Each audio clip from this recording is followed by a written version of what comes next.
하나님 말씀은 우리 성경의 두 곳을 읽도록 하겠습니다. 히브리서 11장 30절 말씀 읽고 난 다음에 여호수아 6장 1절에서 5절 말씀입니다. 이 말씀을 다 함께 읽도록 하겠습니다. 믿음으로 7일 동안 여리고를 도우니 성이 무너졌습니다. 자, 읽겠습니다. 이스라엘 자손들로 말미암아 여리고는 굳게 닫혔고 출입하는 자가 없더라. 여호와께서 여호수아에게 이르시되 그러나 내가 여리고와 그 왕과 용사들을 내 손에 넘겨 주었으니 내 모든 군사는 그 성을 불러 성 주위를 매일 한 번씩 돌되 6해 동안을 그리하라. 제사장 7은 7 양강나팔을 잡고 언약궤 앞에서 나아갈 것이요 7째 날에는 그 성을 7번 돌며 그 제사장들을 나팔을 불 것이며 제사장들이 양강나팔을 길게 불어 그 나팔 소리가 너희에게 들릴 때에는 백성은 다 큰 소리로 외쳐 부를 것이라. 그리하면 그 성벽이 무너져 내리리니 백성은 각기 앞으로 올라갈지니라 하시니라. 오늘 읽었던 이 말씀은 너무나 제가 저의 경우 주일학교 다닐 때 많이 들었던 말씀이기도 합니다.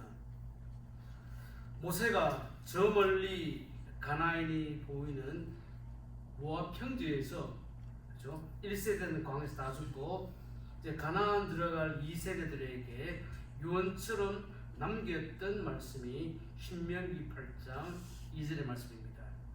함께 읽겠습니다. 내 하나님 여호와께서 이 40년 동안에 내게 광야길을 걷게 하신 것을 기억하라. 이는 너를 낮추시며 너를 시험하사 내 마음이 어떠함인지 그 명령을 지키는지 지키지 않는지 알려 하시니라. 이게 실제 유언과 같은 말씀인데, 그런데 여호수아 1장 1절에 보면은 우리 말씀 읽어봅시다. 여호와의 종 모세가 죽은 후에 여호와께서 모세의 수종자 눈의 아들 여호수아에게 말씀하여 이르시되, 모세 오경이 끝나고 그때는 모세가 리더였죠. 오늘 말씀은 모세가 세상을 떠나고 죽은 후에 하나님께서 이제 두 번째 민족 지도자였던 여호수아를 찾아오셨습니다. 모세가 누굽니까? 그 이스라엘 민족들에게는 그죠? 아버지 같고 하늘 같은 지도자였는데, 그리고 여호수아는 그래서 40년 동안 모세와 동고동락하면서 함께 했던 사람이었는데, 근데 하나님께서 이제 모든 것이 끝나니까 이제 이 땅을 떠나니까 그때의 여호수아의 심정이 어떠했겠습니까? 참으로 심정이 착잡하고, 모세가 떠났으니 어떻게 할까? 또 슬프기도 하고 또 두렵기도 하고 마음이 낙심되기도 하고, 우리 의지했던 지도자는 세상을 떠났다, 이렇게 앉아있을 때에 그때 하나님께서 모세를 찾아오셨죠. 모세야, 내가 지금 여기 앉아서 그렇게 슬픔만 하고 있을 때가 아니다. 제가 대학 다닐 그 무렵에 Don't Cry For Me Argentina, 그래서 에비타 뮤지컬이죠. 그때 주제곡, 제가 이 서비스에 그 노래가 딱 떠오르는데, 모세야 이제 울지 말고 지금 너가 해야 될 그 일에 집중해야 된다 하는 것이죠. 여호수아가 모세가 떠났다고 슬퍼하고 착잡한 심정으로 앉아있을 것이 아니고, 지금 당장에 모세가 해야 될 일이 무엇입니까? 여호수아 1장 2절 같이 읽읍시다. 내 종 모세가 죽었으니 이제 너는 이 모든 백성과 더불어 일어나 이 요단을 건너고 내가 그들 곧 이스라엘 자손에게 주는 그 땅으로 가라. 앉아서 슬퍼하고 울 것이 아니고, 이제는 일어나서 이제 백성들과 함께 요단강을 건너고, 그죠? 그리고 두 번째로는 이 가나안 땅을 정복하려고 하면은 거기에 요새와 같은 여리고를 함락시켜야 되는데, 할 일도 많이 있는데 앉아서 슬픔만 하면 안 된다 라고 이렇게 말씀하셨습니다. 성경을 보면은 이스라엘 백성이 분명히 하나님 은혜로 출애굽을 하죠. 광야 40년 생활하고 요단강을 건너고 이제 가나안 땅에 올라갔는데, 그런데 이스라엘 백성들 앞에 지금 딱 버티고 있는 것이 그 당시에 저롱성이라고 불리는 여리고성이 이스라엘 앞길을 막고 있었습니다. 그렇죠. 보면은 이스라엘의 순례길은 산 넘어 산이죠. 우리 인생도 마찬가지입니다. 여러분 살다 보면은 한 고비 넘으면은 끝나는 것이 아니고 또 다른 고비가 있고, 이것을 우리가 주님 나라 갈 때까지는 이 일이 반복되고 계속된다 하는 것이죠. 여러분 우리 인생이 이렇다고 하면은 이 길을 갈 때 우리는 어떤 마음을 가지고 어떤 태도를 가지고 인생을 살아가야 하느냐, 성경은 우리에게 뭐라고 말씀하시는지 우리는 오늘 이 본문 말씀에서 잘 정리를 해야 된다 하는 것입니다. 여러분 그 2025년 메이저리그 미국 그 야구 후반기가 시작되었는데, 그렇죠? 지금 에스트로스가 그렇죠? 아메리칸 리그 웨스트에서 1등입니다. 근데 실제로 그렇죠? 끝나봐야 알잖아요. 이스라엘 백성들이 출애굽을 했는데 가나안에 들어간 사람은 요수아와 갈렙 1세대 가운데는 2사람밖에 없었고, 그리고 2세대들이 가나안 땅에 들어간다는 것이죠. 우리가 이 땅을 살아갈 때 우리가 하나님 나라에 가느냐는 안 가느냐는 것은 우리가 주님을 만나볼 때 알게 된다는 것이죠. 우리 이 땅을 살아갈 때 우리가 믿음이 있다고 하면은 내가 신자로서 하나님 백성으로 나에게 주어진 그 믿음의 길을 그저 꿋꿋하게 흔들리지 말고 계속하는 것이 우리의 사명이다 하는 것이죠. 여러분 지구가 둥글다 하는 것은 상식이죠. 그거 모르는 사람 아무도 없습니다. 그런데 지금부터 한 500년 전에는 중세 시대에는 사람들은 지구가 네모로 생각했습니다. 다시 말하면은 저 바다 나가면은 멀리 나가면은 끝이 모를 벼락이 있기 때문에 떨어져 죽는다. 사람들이 바다를 먼 바다로 나가지를 못했다 하는 것이죠. 그래서 여러분들에게 한번 퀴즈를 몇 개 낼게요. 미국의 수도가 됩니까?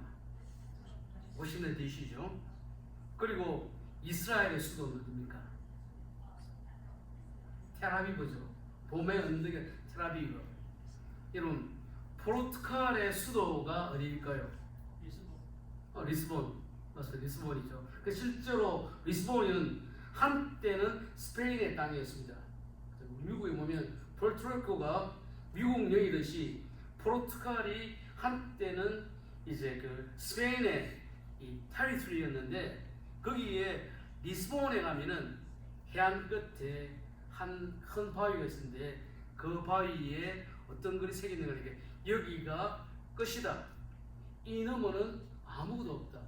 그 중세 사람들은 지구가 둥글다 생각이 아니고 바다로 멀리 나가면은 그냥 떨어진다고 생각했기 때문에 사람들은 그 바다로 멀리 항해를 못했다 하는 것이죠.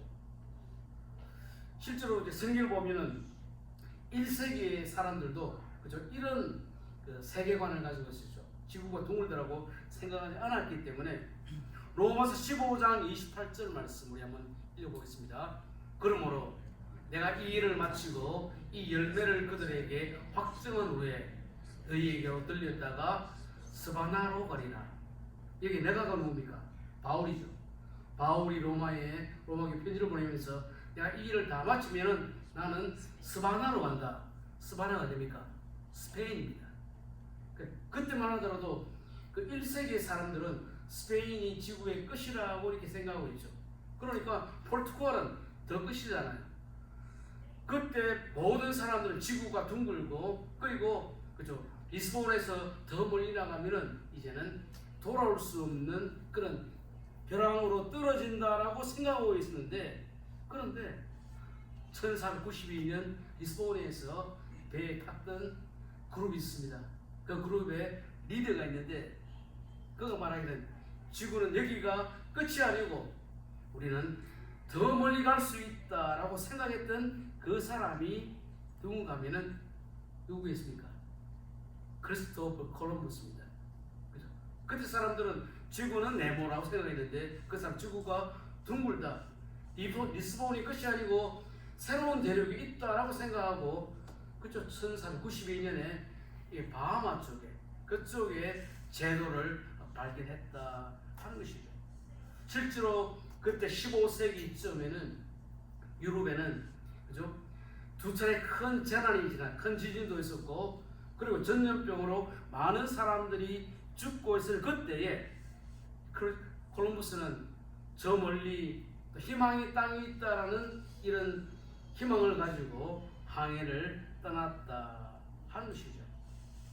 여러분 20세기 사람들은 나름대로 합리적이고 상식적인 선에서 모든 것들을 생각한다 하는 것이죠.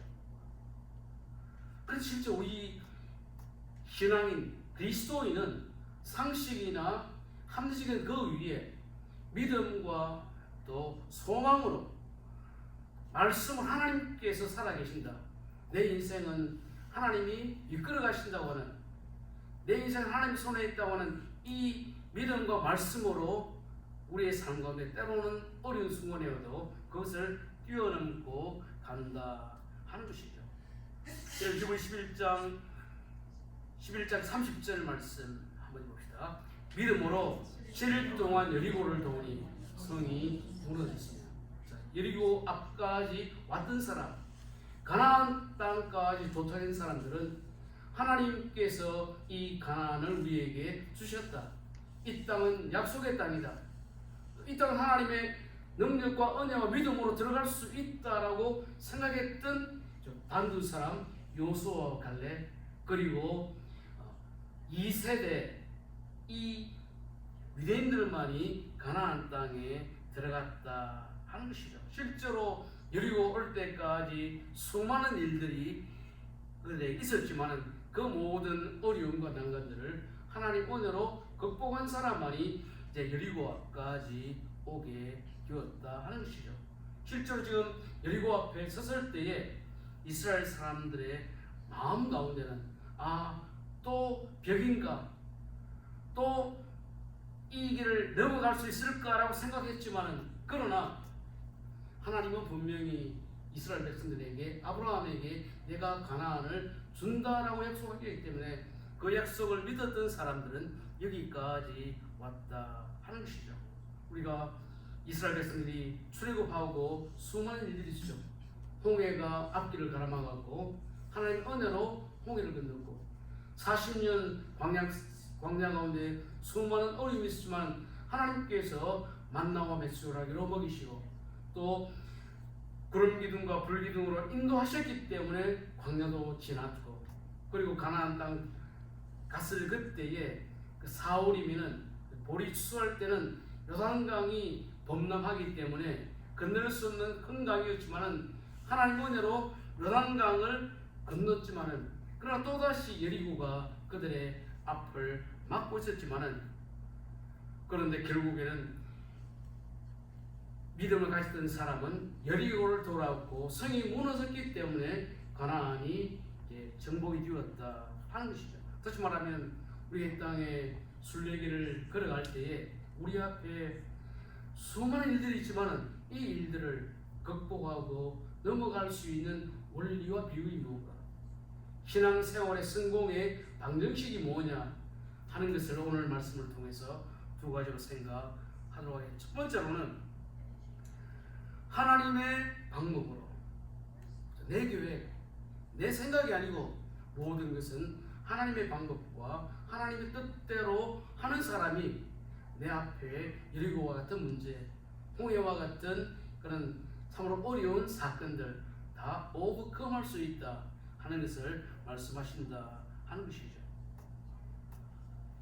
여러분 우리가 사는 세상이 요즘 들리는 뉴스를 들으면 참으로 어수선하기도 하고 그죠? 정말 주님 오실 때가 가까웠느냐 하는 그런 생각들이 많이 드는데 자, 고린도전서 14장 33절 말씀을 읽겠습니다. 하나님은 무질서의 하나님이 아니시요 오직 화평의 하나님이십니다. 모든 성도가 교회의 삶과 같이 하나님은 무질서의 하나님이 아니시고 모든 것들을 계획을 따라서 하나님의 방법대로 이끌어 가신다 하는 것이죠. 여러분, 이 땅이 창조되기 전에 공허했죠. 하나님께서 말씀하시니까 모든 것이 질서와 조화 가운데 이 천하 만물이 생겨지게 되었습니다. 결국은 하나님이 없는, 믿음이 없는 삶이라는 것은 혼돈한 삶과 같지만은 하나님께서 내 마음을 주장하시고 내 삶을 주장하신다고 할 때는 내 삶은 이렇게 질서, 균형 가운데 살아갈 수 있다 하는 것입니다. 왜 세상이 어수선합니까? 그것은 사람들이 자기 식대로, 자기 방법대로. 그렇죠. 요즘 그 지구 온난화, 이 지구의 문제가 왜 그렇습니까? 인간이 마음대로, 그죠? 뭐 오염 물질이나 이런 것들 사유했기 때문에 실제로 우리가 돌려받는, 부메랑처럼 돌려받는 것이죠. 우리 하나님 뜻대로 또 우리가 살아가는 방법대로 살아갔다고 하면은 이런 일들이 많이 있는데, 실제로 인간이 자기 욕심에 따라서 자기의 마음대로 살았기 때문에 우리 지금 이런 여러 가지 재난 같은 것들은 우리가 돌려받는 일들도 많이 있다 하는 것이죠. 여러분, 세상, 하나님이 없는 세상은 적자생존이죠. 그냥 힘 있는 사람이 이기게 되는 세상인데, 여러분, 지금은 이 세상이 인터넷이나 정보나 기술이 사람을 이끌어갔죠. 그리고 신대륙을 발견할 때도 나름대로의 지도나 나침반이 있었기 때문에 신대륙을 발견했는데, 그런데 우리가 역사를 보면은 10세기에는 이슬람이, 그죠, 이 세계를 지배를 했습니다. 했던 이유 중에 한 개가 뭔가 하면은 좋은 말 때문에, 좋은 말이 있었기 때문에, 그 명만 때문에 그렇게 자기들이 큰 힘을 가지고 또 자기들 종교까지도 이렇게 쭉 뿌리게 되었는데, 그렇죠. 뭐 사막 지역 같으면은 낙타나 말이 꼭 필수적인 그런 동물들인데, 그런데 말들 가운데서 아라비아산 말 하면은 명마, 좋은 말로 그렇게 사람들이 생각을 하고 있는데, 아라비아 명마가 어떻게 만들어졌느냐 하는 그런 이야기가 있습니다. 한 사람이 좋은 말을 그렇게 얻기 위해서 세계를 다니면서 말을 구해왔습니다. 약 100마리의 말을 그렇게 데려와서 우리에 가두고 그렇게 훈련을 시켰습니다. 그렇죠. 시키면서 나팔을 길게 불면은 멈추고, 그리고 나팔을 또 짧게 불면은 그 반대 행동을 하게 되었습니다. 그런데 말들에게는 많은 이제 먹이도 주고, 그리고 우리에 가두었으니까 먹는 것은 계속 많이 주었는데, 그런데 마실 물이 부족한 그런 상황이었죠. 말들도 그렇죠. 목이 마르면은 이게 가라면은 물이 생겨나겠죠. 그러니까 우리가 오아시스 근처에 있었기 때문에 저 멀리에서 오아시스가 흘러가고 있었고, 또 물 냄새까지도 맡을 수가 있었죠. 먹는 것은 문제가 없지만 물이 그렇게 목이 말랐는데, 어느 날 그 말의 주인이, 말을 훌리시던 사람이 이제 우리의 문을 열었습니다. 그러니까 이 말들이 다 같이 오아시스 쪽으로 달려가고 있었는데, 훈련한 대로, 그죠? 길게 하면은 전진, 짧게 하면 스탑인데, 딱 짧게 스탑을 했는데도 목이 마르니까 많은 말들이 다 그냥 물가로 왔는데, 딱 4마리가 그냥 그 신호에 멈춰섰을 때에 그 말을 중심으로 이제 명만을 만들었다 하는 이야기가 있습니다. 우리가 잘 아는 기도원이 300 용사를 구할 때도 어떻게 물을 마시느냐에 따라서 기도 용사를 구했듯이, 이런 훈련을 통해서 그렇게 이제 명말을 만들었다 하는 것입니다.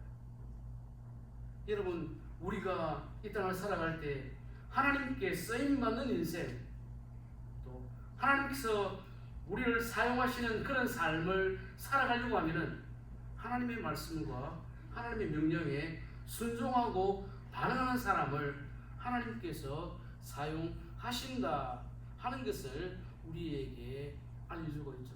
다시 말하면 이스라엘 백성들이 광야에 이르렀습니다. 여리고 입구까지 왔던 사람은 하나님의 말씀에 절대적으로 순종하고 복종하고 훈련을 받았던 그 사람만이, 여호수아와 갈렙만이 그 여리고 안에 들어가게 되었다 하는 것입니다. 그렇죠. 우리가 예수 그리스도를 구주로 영접하고 거듭난다고 하는 것은 믿음으로 은혜로 됩니다.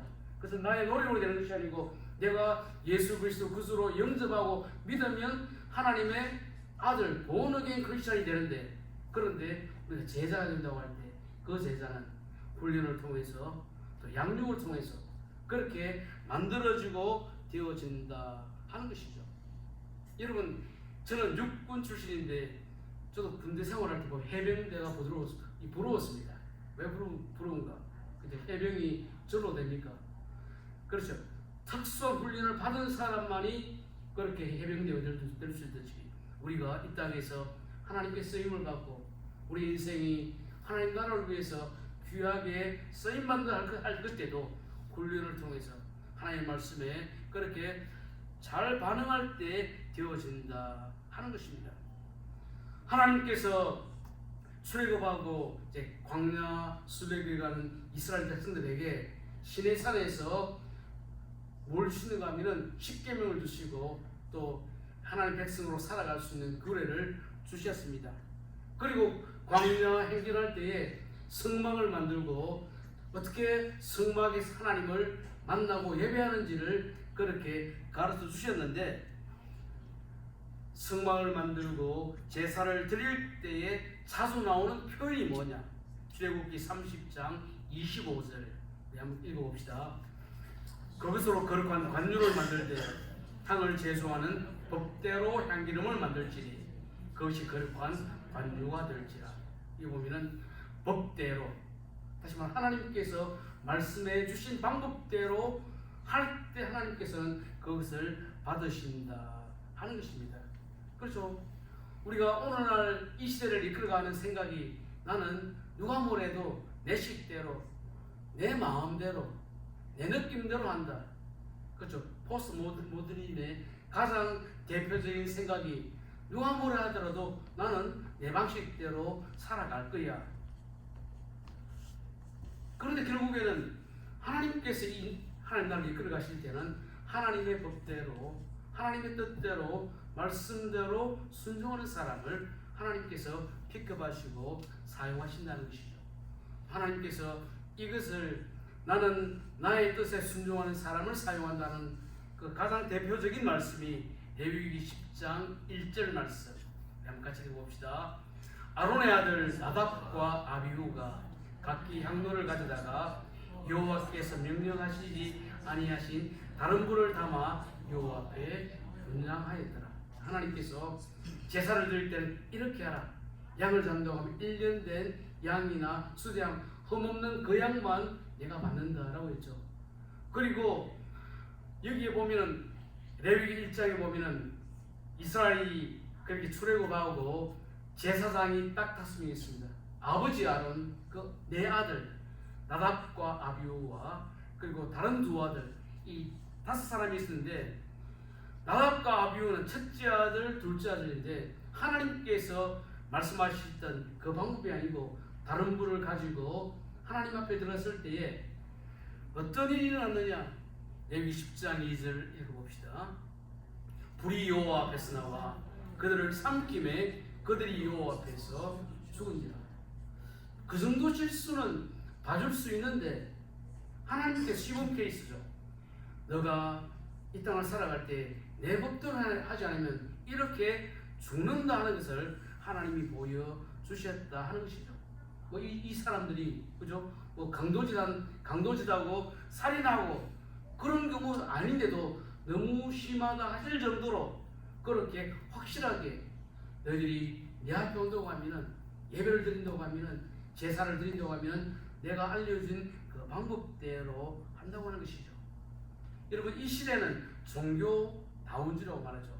다시 말하면은 기독교를 믿든지 무슬림을 믿든지 불교를 믿든지 힌두교를 믿든지 어떤 종교를 믿더라도 다 우리는 천국으로 간다. 종교도 나눠주시죠. 이것도 좋고 저것도 좋다. 그런데 요한복음 14장 6절에 주님께서 어떻게 말씀하셨습니까? 읽읍시다. 예수께서 이르시되 내가 곧 길이요 진리요 생명이니 나로 말미암지 않고는 아버지께로 올 자가 없느니라. 그렇죠? 예수만이 우리의 길이 되시고 생명이 되시고 소망이 되시고 주님만이 우리가 천국 갈 수 있는 유일한 길이다 하는 것을 말씀하셨다 하는 것입니다. 이것은 그렇죠. 타협의 문제가 아니고 협상의 문제가 아니고 이것은 믿음의 문제, 방법의 문제, 하나님 알려주신 그 길이라는 말입니다. 이런 바울이 1세기였죠. 디모데에게 이제 유언과 같은 이런 말씀을 남기면서 디모데후서 2장 5절에 이렇게 말했습니다. 읽어봅시다. 경기하는 자가 법대로 경기하지 않으면 승리자의 관을 얻지 못할 것입니다. 경기한다고 할 때 룰을 깨고 그렇게 꼼수를 부린다고 하면은 승리자의 관을 얻지 못할 것이다. 그렇게 말했죠. 여러분 세계에 여러 종류의 스포츠가 있고 경기가 있는데 그 중에 투르 드 프랑스라고 하는 이 사이클 경기는 그죠? 이 자전거 경기 가운데서는 가장 이름이 있는 그 경기였죠. 매년 7월에 프랑스에서 개최가 되고 그리고 그 한 3주 동안 그렇게 이 자전거 경주를 하는데 그런데 여러분 우리가 보면은 이 경기에 7번 우승한 미국 사람이 있습니다. 제가 한번 보니까 플레이노 사람이 텍사스 사람이라고요. 그 사람이 금지 약물을 사용했기 때문에 그렇죠? 랜스 암스트롱인데 7번 그 모든 것이 무효가 되었죠. 그리고 영구적으로 이 스포츠계에서는 제명이 되었다. 다시 말하면은 법대로 경제하지 않으면 법대로 살지 않으면 그것은 결국은 무효다 하는 것입니다. 실제로 이런 일이 언제 일어날까요? 주님 재림하실 때 그 심판대 앞에서는 이와 똑같은 일이 일어날 수가 있다 하는 것입니다. 마태복음 7장 23절은 최후 심판 때에 일어날 그런 사건이죠. 읽어봅시다. 그때 내가 그들에게 밝히 말하되 내가 너희를 도무지 알지 못하니 불법을 행하는 자들아 내게서 떠나가라 하리라. 어떤 사람 나는 주님 나는 이 땅에 살 때 이 일도 하고 저 일도 하고 헌신도 하고 그런데 주님 내가 너희를 모른다. 도무지 모른다. 불법. 그렇죠? 법을 지키지 않은 사람, 룰을 따지 않은 사람은 떠난다. 주님 나라에 못 들어간다라고 말씀하셨다 하는 것이죠. 여러분 제가 이 말씀을 준비하면서 제가 통일교에 대해서 한번 그렇게 이렇게 설치를 한번 해봤습니다. 통일교라는 것이 실제로 제가 보니까 한국의 신자가 30만이고 또 세계적으로는 한 200만 된다더라고요. 제가 제일 미국 왔을 때 뉴욕 가니까 길목마다 이제 교차로마다 이 장미꽃을 파는 사람이 있습니다. 알고 보니까 그 장미꽃 파는 사람들이 통일교 신자들입니다. 장미꽃을 팔아갖고 그 돈은 다 통일교로 보냈던 그런 일을 하는데 여러분 그게 보니까 여러분 사진 한번 봅시다. 1925년 4월 12일 따끈따끈한 뉴스죠. 그때 한국에서 보니까 그 5천쌍이 결혼했습니다. 5천쌍 몇 명입니까? 10,000명이잖아요. 그래서 보니까 1923년 7월 5일에는 보니까 8천쌍이 결혼했습니다. 그렇죠. 5천쌍 결혼 통일교 신자가 10,000명이잖아요. 8천쌍 같으면은 16,000명이죠. 그러니까 세계적으로 한 수백만의 사람이 통일교 하는데 이건 통일교 하는 날 하는 길일까요? 문스명이 뭐라고 말했습니까? 예수는 십자가에 죽었기 때문에 실패자, 내가 참 아버지다, 내가 천국 가는 길을 가르쳐 준다라고 말했는데 거기를 따라가면은 그죠? 잘못된 길 가면은 멸류관을 받지 못한다 하는 것이죠. 여러분 우리 이 땅을 살아갈 때 우리가 그리스도인으로 산다고 할 때 때로는 힘든 것도 있고 불편한 것도 있고 답답할 때도 있지만은 그러나 주님 우리 주셨던 말씀대로 순종할 때에 가나안 땅에 들어가고 천국과는 거기는 하나님의 뜻대로 말씀대로 하는 것입니다. 두 번째로 오늘 히브리서 11장 30절의 말씀은 우리 땅을 살아갈 때 순종이 열쇠다. 여러분, 이스라엘 백성들이 광야를 40년 동안 순례하고 가나안 땅에 들어갔습니다. 딱 들어가니까 요단강을 건너고 또 여리고 앞에 섰는데 여리고가 그들의 앞길을 딱 막고 있었다 하는 것이죠. 여러분, 이스라엘 백성들이 광야 다니면서 무슨 군사훈련 하는 것도 아니고 말하자면 오합지졸과 같은 그런 사람들이었습니다. 제가 여리고에 대해서 한번 제가 이스라엘 갔을 때에 폐허된 그 잔해 쪽으로 한번 지나가 본 적이 있는데 여리고가 어떤 성이냐? 보통 말할 때는 초롱성. 여러분이 여리고에 이게 어떻게 생겼는지 그림을 한번 보여드릴게요. 지금 보면은 여리고 성은 이렇게 이중벽으로 되어 있습니다. 이중벽으로 되어 있고 요 둘레가 한 3.5km, 2.1마일 조금 넘는. 우리 가족들이 한 번씩 우리 동네에 있는 프렌즈 레이크도 돌기도 하는데 한 1마일쯤 돼요. 1마일쯤 되는데 여러분 한번 가보시면은 1마일도 제법 넓은데 이 길을 들어갔는데 그죠? 외벽이 제일 바깥의 벽이 2m가 되고 그 다음에 있는 벽이 약 4m가 되고 높이가 10m가 되는 약 건물로 3층쯤 되는 이런 튼튼하게 지어졌던 여리고성이에요. 그 당시만 해도 난공불락에 함부로 들어갈 수 없는 그런 성이었는데 그런데 문제는 이스라엘 백성들이 첫 번째 만났던 여리고성을 점령을 해야지 그 다음에 여리고 그리고 가나안 전체를 그렇게 점령할 수 있는 반드시 지나야 되는 그런 교두보와 같은 그런 곳이었습니다. 근데 하나님께서 여리고성을 이제 공략할 때 주셨던 방법이 있습니다. 하나님 주셨던 방법이 뭐냐? 첫 번째는 뭔가 하면은 하나님이 매일 이 성을 한 바퀴씩 돌아라. 하루에 한 번 돌기 했습니다. 그리고 7째 날에는 7번을 돌아라.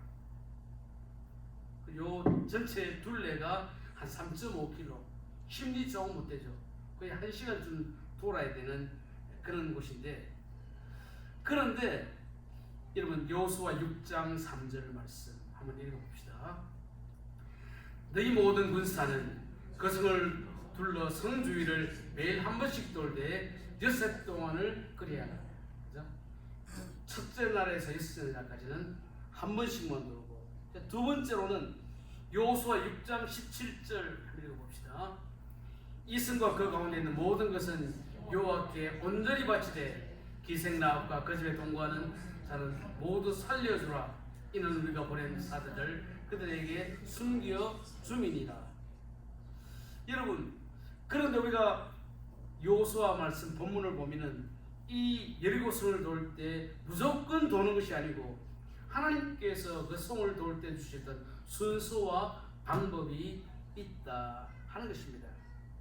여호수아 6장 8절 한번 읽겠습니다. 자, 이렇게 읽어봅시다. 여호수아가 백성에 이르기를 마침에 제사장 7번 양각 나팔을 7번 잡고 여호와 앞에서 나가며 나팔을 불고 여호와의 언약궤는 그 뒤를 따르니라. 그리고 6장 9절 읽어봅시다. 그 무정한 자들은 나팔 부는 제사장들 앞에서 행진하여 후군은 그 궤 뒤를 따르고 제사장들은 나팔을 불며 행진하더라. 자, 이 모습을 그림으로 한번 보겠습니다. 보면은 제일 앞에는 군인이 갔습니다. 그 뒤에는 양각 나팔을 잡았던 7사람의 그죠? 그 제사장이 가고 그 가운데는 언약궤가 있고 그리고 그 다음에는 이스라엘 백성이 따르고 후군이 따랐습니다. 다시 말하면 이 행군을 할 때는 하나님께 주셨던 방법대로 언약궤를 중심에 두고 하나님 주셨던 그 방법대로 매일 한 바퀴씩 돌고 일곱째 날에는 7번 도는 이 방법을 주셨다 하는 것이죠. 그리고 6장 10절 말씀을 보면은 마지막 날 7번 돌고 마지막에 어떻게 하느냐 읽어봅시다. 여호수아가 백성에게 명령하여 이르되 너희는 외치지 말며 너희 음성을 들리게 하지 말며 너희 입에서 아무 말도 내지 말라. 그러다가 내가 너희에게 명령하여 외치라 하는 날에 외칠지니라. 돌면서 아무 이야기도 안 하고 그냥 침묵하면서 돌고 있다가 하나님이 외치라고 할 때 그때 외치라. 그래서 우리가 지금 여리고 성은 전체 13바퀴를 돌아야 되는데 한마디도 안 하고 하루를 돌았습니다. 이틀을 돌았습니다. 사흘을 돌았습니다. 그쯤 되면은 무슨 틈이 보이든지 좀 무너질 징조가 보여야 되는데 아무런 징조도 없죠. 그리고 마지막 날 7째 날 13바퀴 돌아도 아무런 그런 이런 흔적도 없고 조짐도 안 보였는데도 불구하고 이스라엘 백성들은 순종하고 끝까지 돌아왔다는 것이죠. 그 하나님의 말씀을 순종했을 때에 히브리 11장 30절 말씀 읽어봅시다. 믿음으로 7일을 도니 여리고를 도니 성이 무너졌어요. 순종하고 그 방법을 따랐을 때에 결국에는 성이 무너졌다 하는 것을 말씀하고 있습니다. 여러분, 우리 땅을 살아갈 때 하나님 우리 주시는 말씀이 있습니다. 그 말씀을 끝까지 순종하고 그런 토를 달자 끝까지 가면은 결국에는 이루어진다고 하는 것이 오늘 이 말씀을 우리에게 주는 교훈이라는 것입니다. 제가 1970년대 중학교 갔을 그때 막 한국의 복음송이 이제 소개가 될 그런 지역이었습니다. 우리가 요즘 부르는 그 찬송은 CCM, 좀 현대적인 복음송을 부르고 있는데 그 당시에 많이 불렀던 노래가 예수님이 말씀하시니 물이 변하여 포도주 되었네. 예수님께서 갈릴리 혼인 장소에 갔고 포도주가 떨어졌을 때 주님은 그 사람들에게 그냥 물을 항아리에 부으라 했죠. 그리고 종들이 그 말씀, 주님 말씀 순종하고 갖다 주라 했을 때 그냥 순종했을 때에 그때 잔치에 참석했던 사람들이 그 포도주를 마시고 난 다음에 첫 번째보다 더 좋은 포도주다. 순종했을 때에 갈릴리 가나에 이런 하나님의 은혜와 축복이 임했다 하는 것이죠. 제가 복음송을 이야기했는데 1970년대에는 가스펠송, 지금은 CCM, 복음송 스타일의 변해도 하나님의 진리의 말씀은 변하지 않고 계속 진행된다 하는 것입니다. 우리가 여리고 이 공략 하나님의 방법을 읽어보면 지금 하나님께 여리고성을 공격할 때에 동네 전쟁하는 것도 아니고 동네 싸움도 아니고 따지고 보면은 이렇게 기가 막히고 어리석은 방법이 있을까라고 생각되는 정도였습니다. 실제로 우리가 따지고 보면 참으로 딱한 전쟁을 하는구나. 이거는 계란으로 바위를 치는 격밖에 안 된다 생각할 수도 있지만 이스라엘 백성들이 묵묵히 순종하고 하나님의 방법을 따라갔을 때에 역사가 일어나게 되었다 하는 것이죠. 여러분, 기독교의 이 땅에 예수 그리스도의 십자가의 죽으심과 부활, 성령 강림으로 교회가 이 땅에 세워졌습니다. 교회가 세워졌을 때에 로마의 박해를 받았죠. 많은 사람들이 지하 카타콤에 들어가기도 하고 동굴에 살기도 했지만은 그러나 주 313년 밀라노 칙령으로 기독교가 그렇게 인정을 받고 박해가 중단이 되었고 그리고 392년에는 기독교가 로마의 국교로 채택이 되었습니다. 다시 말하면은 이 땅을 살았던 그리스도인들이 말씀에 순종하고 끝까지 갔을 때에는 복음이 로마를 정복했던 역사가 일어났다 하는 것입니다.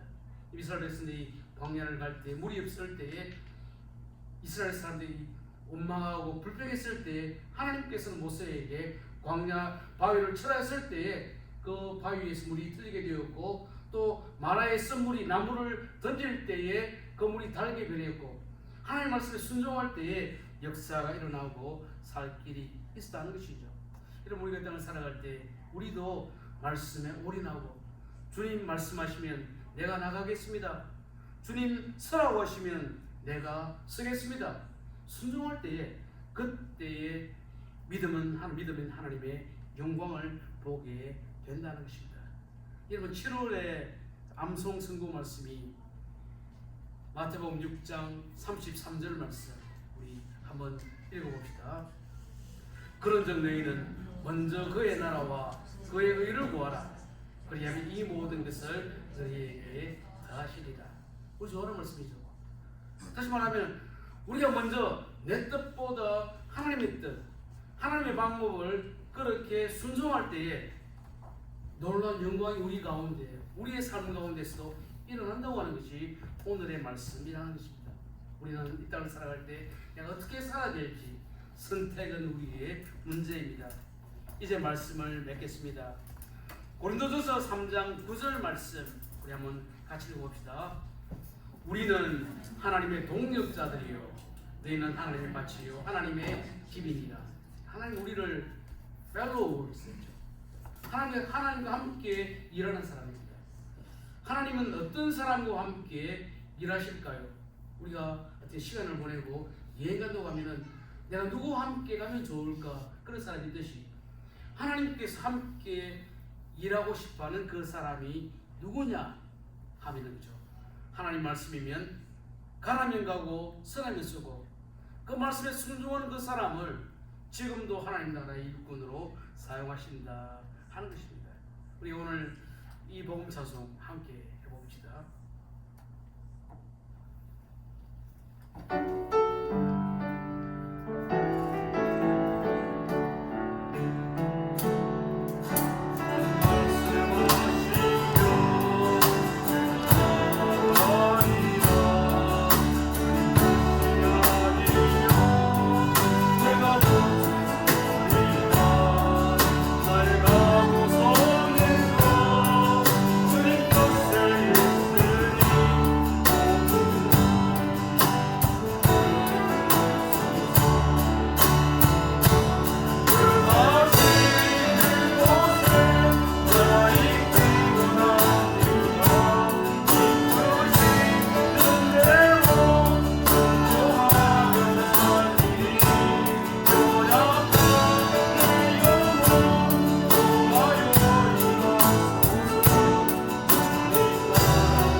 한번 왔다 가는 인생길에 정말 우리의 삶도 하나님 원하시는, 하나님 기뻐하시는 인생을 살고자 하는 이런 마음과 소원이 있어야 합니다.